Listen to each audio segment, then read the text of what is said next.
आज सायंकाळी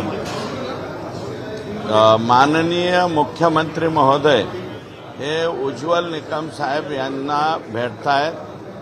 म्हणजे त्यांनी वेळ दिलेली आहे आणि आज सायंकाळी ते भेटतील. कारण उद्याच्याला साहेब दावोसला जाणार आहे. दावोसला जाण्यापूर्वी माननीय उज्ज्वल निकम यांची सरकारी वकील म्हणून त्या ठिकाणी नियुक्ती करायची अशा पद्धतीचा त्यांनी मला आज दुपारी 11:30 वाजता सांगितलेलं आहे. आणि मला वाटतं दिल्लीला आज जाण्यापूर्वी साहेब त्यांना भेटतील किंवा आल्याच्या नंतर भेटतील असं मला माहिती.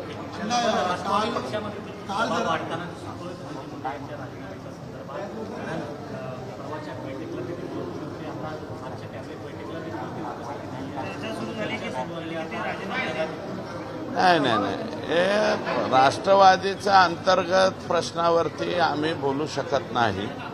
राष्ट्रवादीचा तो अंतर्गत विषय आहे. त्यांचा दबाव वाढलाय का दबाव जागेवर आहे का दबावच नाही हे मी काय सांगू शकतो. मी भाजपचा माणूस आहे. भाजपवाला मी कशाला राष्ट्रवादीचं सांगू. परंतु राष्ट्रवादीवाल्यांनी जो काही विचार करायचा तो त्यांनी करावा. राष्ट्रीय अध्यक्ष साहेबांनी, प्रफुल्लभाई पटेल आहेत, भुजबळ साहेब आहेत, तटकरे साहेब आहेत, हे वरिष्ठ नेते मंडळी जे आहेत यांनी त्यांच्या बाबतीतला काय तो निर्णय करावा.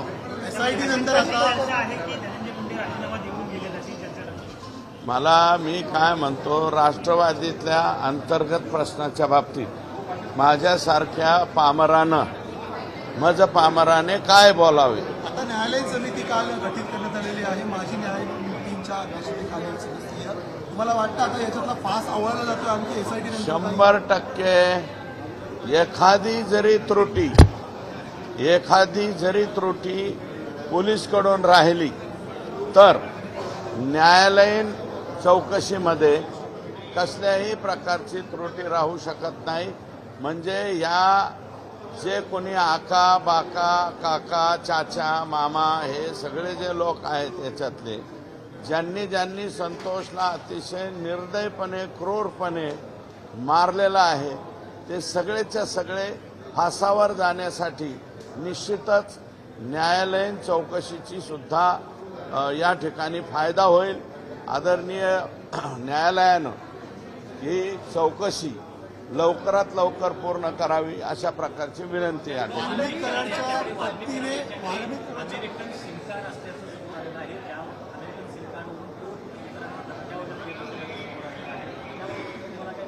सिम कार्ड कोणाकडं?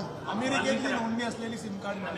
वाल्मिक कराडकडे अमेरिकेची नोंदणी असलेलं सिम कार्ड होतं आणि त्यातून तो अनेकांना धमकी देत असल्याचं आता समोर आलंय.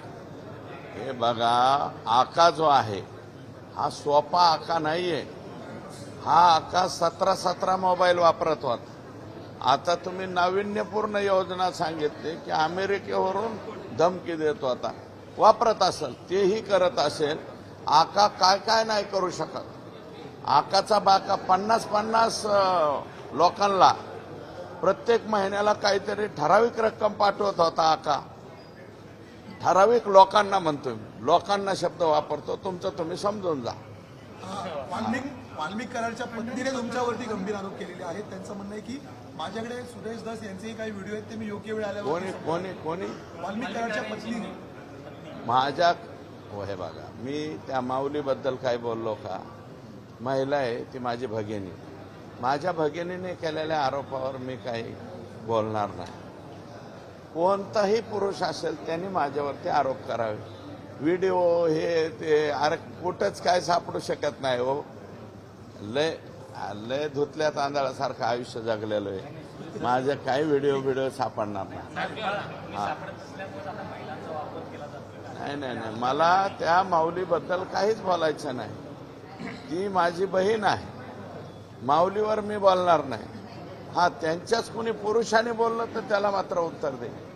आकाने दिलं तरी हरकत नाही भविष्यामध्ये. पण अशा आरोपींच्या माध्यमातून समाजाची ढाल बनवून समाजाचे अनेक कार्यकर्ते. हे काही नाही, समाजाचे कार्यकर्ते वगैरे नाही.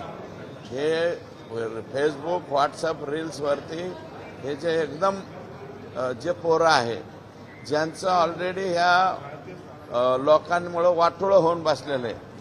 ज्या पोरांनी पुस्तकं हातात घ्यायच्या ऐवजी अभ्यास हातात घ्यायच्या ऐवजी या नको त्या लोकांचे रील्स बघत बसतात.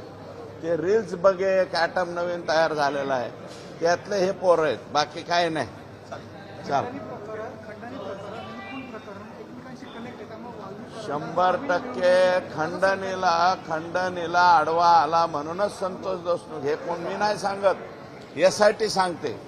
त्याच्यामुळं हे जे SIT सांगते ना, ते SIT खरं बोलेल ना. आम्ही काही बी बोलू पॉलिटिशियन, पण SIT काय म्हणते, रिमांड जो अर्ज आहे कालचा, त्याच्यात जी SIT म्हणते ती हेच म्हणते की खंडणीच्या आडवा आला म्हणून संतोष देशमुखला संपवला. हा, संजय राऊतांपासून सगळे जे विरोधी पक्षाचे नेते अनिल देशमुखांपर्यंत आता आरोप करत आहेत. आज जो सैफ अली खानवरती हल्ला झाला त्याचं बीड प्रकरणाची सिच्युएशन जोडली जाते. बीड पासून मुंबईपर्यंत आता कोणी सुरक्षित नाहीये असा आरोप केला जातो.